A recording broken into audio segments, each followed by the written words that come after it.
अस्सलामुअलैकुम।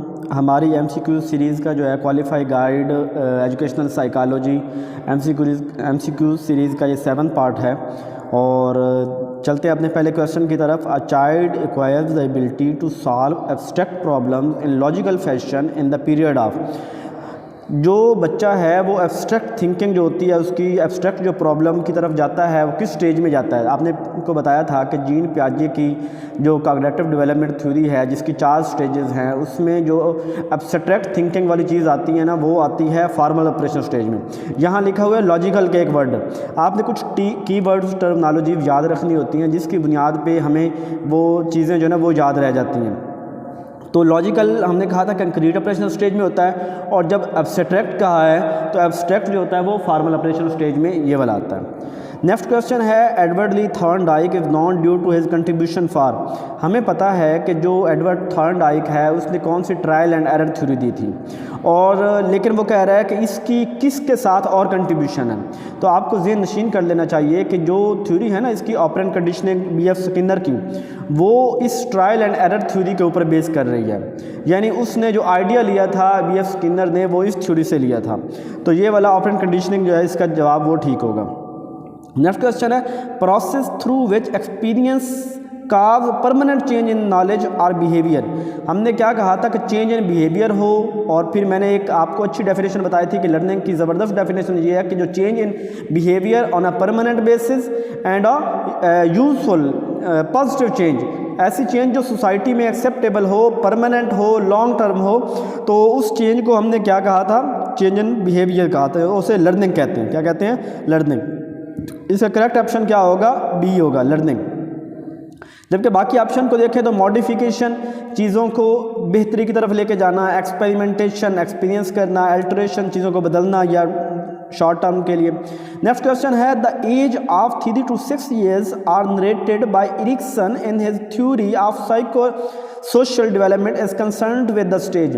हमने जो एरिक्सन की थ्योरी थी साइको सोशल डेवलपमेंट, उसकी 8 स्टेजेस की बात की थी, जिसने मैं उसको एक दफ़ा फिर दोहरा देता हूँ ताकि ये बार बार दोहराएंगे तो आपको याद रहेंगी। तो उसकी पहली स्टेज हमारे पास कौन सी थी? ट्रस्ट वीज मिसट्रस्ट। कब से थी? ये 0 से लेके 1.5 साल तक, यानी 18 महीने तक ये स्टेज होती है। दूसरी स्टेज हमने कही थी ऑटोनोमस वीज शेम, जो 1.5 साल से 3 साल तक। तीसरी हमने कही थी इनिशिएटिव वीज गिल्ट, जो 3 से 6 साल तक थी।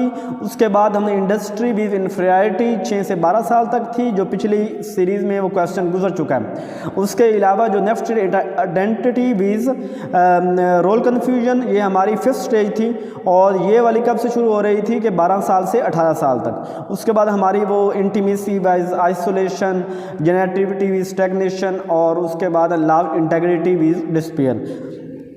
तो ये वाला आंसर कौन सा करेक्ट ऑप्शन होगा इसका? सी जो है, इनिशिएटिव वीज वर्सेस गिल्ट, ये वाला होगा। Next the process in which human organisms become favourably related to the environment. एक बात यहाँ पे याद कर लें, ये भी एक की वर्ड है कि जब बात आ रही हो इन्वायरमेंट की, माहौल के अंदर कुछ करना हो तो आप तब वहाँ पे एडजस्टमेंट लिखते हैं। The process in which human organism become favourably related to, यानी एक जानदार जो है वो माहौल के अंदर फेवरेबली जो अपने आप को रिलेट करता है, अपने आप को मुनज़्ज़म करता है, तो उसे हम कहते हैं एडजस्टमेंट कहते हैं। अगर यहाँ पे हमारे पास वो ये होता कि एनवायरनमेंट की बात ना होती तो हो सकता था हम असमिलेशन, अकोमोडेशन इनकी तरफ चले जाते हैं। नेक्स्ट क्वेश्चन है the immediate awareness of any object. Immediate कहते हैं फौरी तौर पे जो अवेयरनेस होती है किसी चीज़ के मुतालिक, उसे कहते हैं कॉन्शियसनेस, कहते हैं खुद आगाही, किसी चीज़ को जांचना, किसी चीज़ को समझ जाना। तो इसका आंसर होगा कॉन्शियसनेस। एडजस्टमेंट तो एडजस्ट करना होता है, बिहेवियर जो रवैया, क्रिएटिविटी, ये यानी ये बाकी चीज़ें और है। जो इमीडिएट फौरी तौर पे किसी चीज़ को समझना, उसे हम क्या कह रहे होते हैं? उसे हम कॉन्शियसनेस कह रहे होते हैं। The next the discipline concerned with teaching and learning process applying the method and theories of psychology. देखें वो कह रहा है कि वो जिसमें मतलब टीचिंग और लर्निंग प्रोसेस, टीचर पढ़ा रहा है, बच्चे लर्न कर रहे हैं, उस प्रोसेस के दरमियान जो हम थ्योरीज़ वगैरह अप्लाई करते हैं साइकोलॉजी की, इसको इस तरीके को हम क्या कहते हैं? ये कहाँ से फील्ड, कौन सी फील्ड है?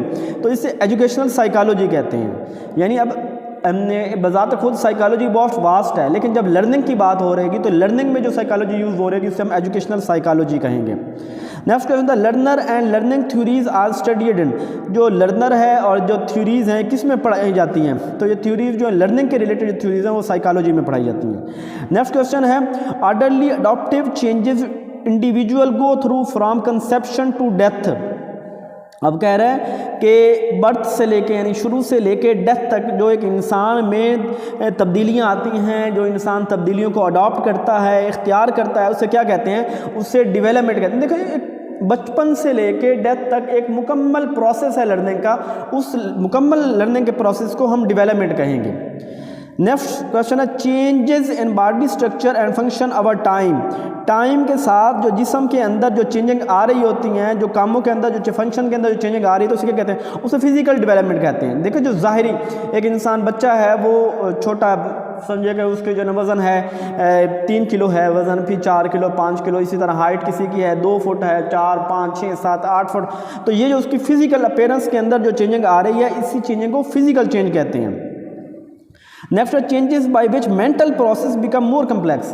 अब पहले चेंजिंग थी वो जो ज़ाहिरी तौर पे थी, जो स्ट्रक्चरल चेंजिंग थी, जो बॉडी में चेंजिंग थी, उसे हमने कहा था फिजिकल डेवलपमेंट। लेकिन जो चेंजिंग जो मेंटल के ज़रिए, दिमाग के ज़रिए जो चेंजिंग हो रही होगी, दिमाग में जो सिस्टम कम्प्लेक्स हो रहा होगा, दिमाग की चेंजिंग आ रही होंगी, उसे हम क्या कहेंगे, कॉग्निटिव डेवलपमेंट। दिमाग का जब भी बात आएगी तो उसका ताल्लुक कॉग्निटिव डेवलपमेंट से होगा। नेक्स्ट क्वेश्चन है, psychologist define heredity as transfer of characteristic to new born from there. जो हेरिडिटी किसे कहते हैं, विरासत। अब विरासत कहाँ से मुंतकिल होती है, वालिदैन से। तो वो करैक्टर खसूसियात जो बच्चा जो है वो बचपन से लेके आता है, तो उसे हम क्या कहते हैं, वो कहाँ से लेके आता है, वो अपने पेरेंट्स से लेके आता है। तो नेक्स्ट क्वेश्चन है, a mental process that occur when a child adjust to a new information is. अब देखें यहाँ पे वो बात कर रहा है कि वो एक मेंटल प्रोसेस जिसमें चाइल्ड जो है एडजस्ट करता है न्यू इन्फॉर्मेशन, नई चीज़ों को अपने अंदर एडजस्ट करता है, उससे अकोमोडेशन। अब यहाँ पे अगर इन्वायरमेंट की बात होती तो फिर हम एडजस्टमेंट लगाते हैं, लेकिन यहाँ पे वो कह रहा है कि नई इन्फॉर्मेशन जो बच्चा गेट करता है, हासिल करता है, उसे हम क्या कहेंगे, उसे हम अकोमोडेशन कहेंगे। और अगर ओल्ड इन्फॉर्मेशन के साथ रिलेट करता है तो तब हम कहते हैं उसे असिमिलेशन कहते हैं। और कंजर्वेशन का कंसेप्ट हम नेक्स्ट देखते हैं, एक एमसीक्यू आएगा इसका। The characteristics of an object stay the same even though the object might changes in appearance. देखिए कि एक ऑब्जेक्ट जो है वो उसकी जो खसूसियात हैं वो सेम है, लेकिन उसकी जो ज़ाहिरी शक्ल है वो तब्दील हो रही है, तो उसे क्या कहेंगे, उसे कंजर्वेशन कहेंगे।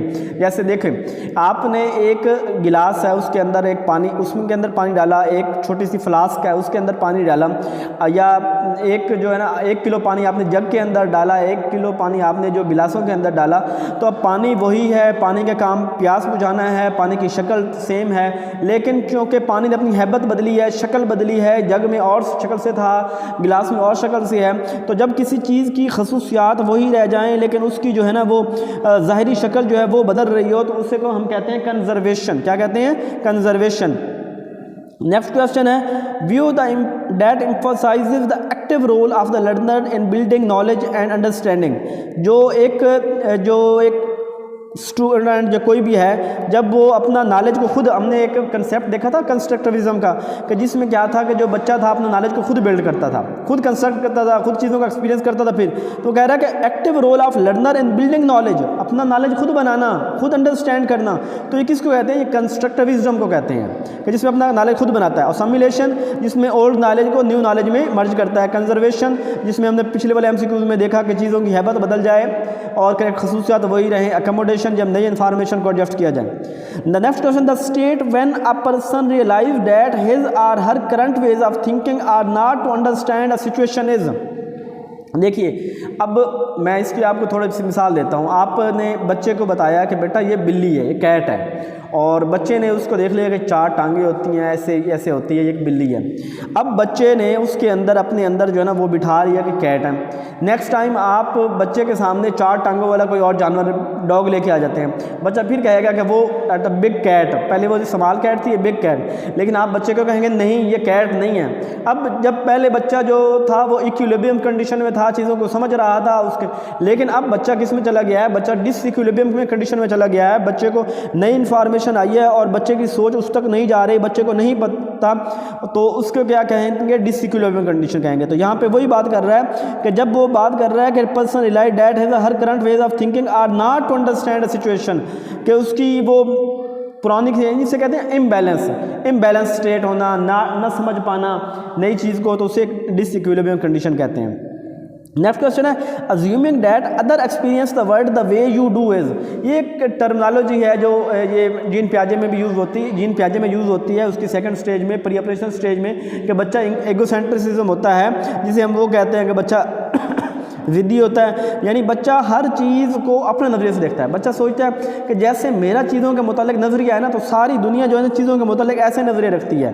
वो कह रहा है कि जैसे मेरा एक्सपीरियंस हुआ है वैसे बाकी दुनिया का भी एक्सपीरियंस हुआ है, तो इसको हम कह रहे होते हैं ईगोसेंट्रिसिज्म।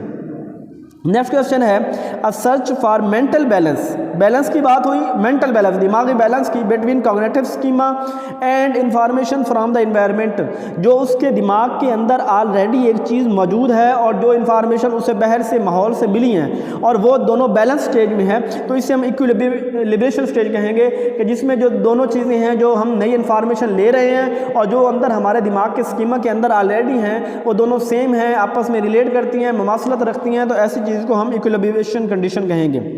Next question, basic structure or framework that exist in the person mind to organise and interpret information is.